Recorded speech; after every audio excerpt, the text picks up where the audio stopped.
most of you are aware that last year the United Nations passed by a vote of 122 nations. They adopted what's called the Treaty on the Prohibition of Nuclear Weapons, which makes nuclear weapons illegal once that treaty goes into force.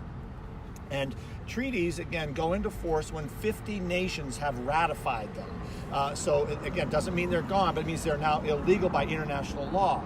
And so, interesting enough, so on this day today, again, I just got word on the way over, I'm on what's called the ICAN listserv. ICAN is the International Campaign to Abolish Nuclear Weapons.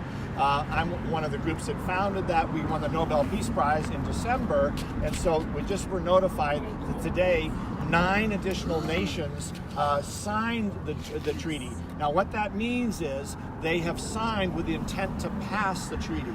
And so it goes then to their legislatures or their parliaments for passage. So today the number went from 60 to 69. We only need 50 to put it into force. When 50 nations have passed it, that goes into effect. 4 African nations ratified the treaty today. So we now have 19 nations that have ratified the treaty on our way to 50. That is actually much faster than any of the other previous weapons of mass destruction treaties have gone into force. The biologic weapons, the chemical weapons, the cluster mines, all took longer to do this. This is going to happen in the next year, and we're anticipating that between the African continent and our wonderful neighbors to the south, Mexico and South America and the Caribbean, of which there are 36 nations, that they'll be rolling this forward. And so it's a really remarkable thing on this day that we're taking note.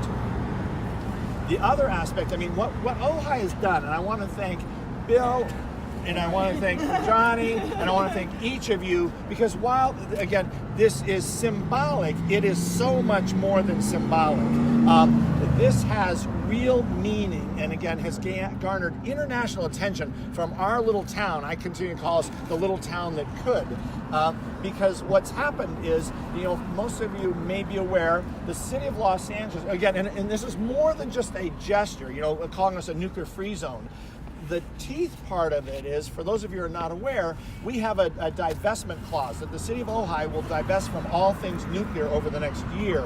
So I'm working with Steve McClary and things, and so they're doing a really remarkable job. That's huge, because ultimately it was divestment that stopped apartheid in South Africa. When banks and institutions could no longer do business because they were in breach of international law, it came to a halt. So ultimately, I think that is huge. I've been in contact in the last 2 weeks with officials on the city council in New York who are doing strictly the divestment piece, and they wanted all the information that we've used in Ojai to go to New York City. Wow. So there you have the largest city in the nation who wants to follow Ojai. They're not declaring themselves a nuclear-free zone, but yet they are doing this, and they're hoping the next part will be what we call the Back from the Brink resolution, which we incorporated as part of our city plan. Los Angeles, you may be aware, on August 8th, unanimously voted on the City Council to take on the Back from the Brink, which is the 5 parts of removing our weapons from first strike alert, hair trigger alert, so that's hair trigger alert, first strike alert, taking any president's ability to launch nuclear war without the consent of Congress out, to stop the new nuclear weapons funding, which is a cost of $1.7 trillion, and to support this treaty. So Los Angeles unanimously did that. They also used the Ojai resolution as a footprint.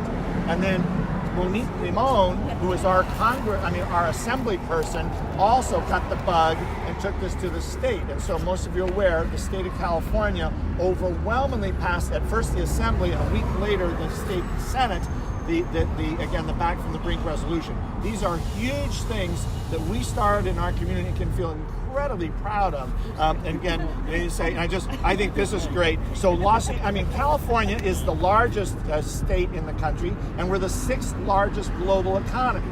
That has teeth. Actually, now 5th. Now wow. 5th. Yeah. So that's our little license plate that we put together with our again. So I want you. This started in Ojai, okay? Again, so it's wonderful. This is we've done our meme from our physicians group in Los Angeles. So, but again, so this has gone around the world today on this special day.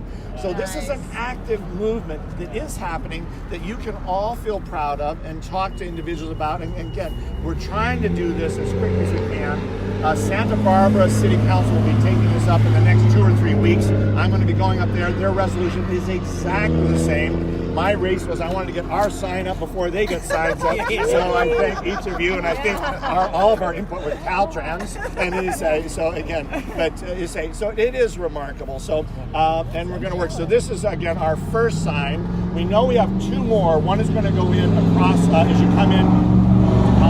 150 going across from basically where the city starts out there at Ojai Lumber. So as you're coming, you're going to have one. They're going to put a new sign, which is Ojai population, right under it, nuclear free zone. And then over here on El Roblar, they're going to have a sign.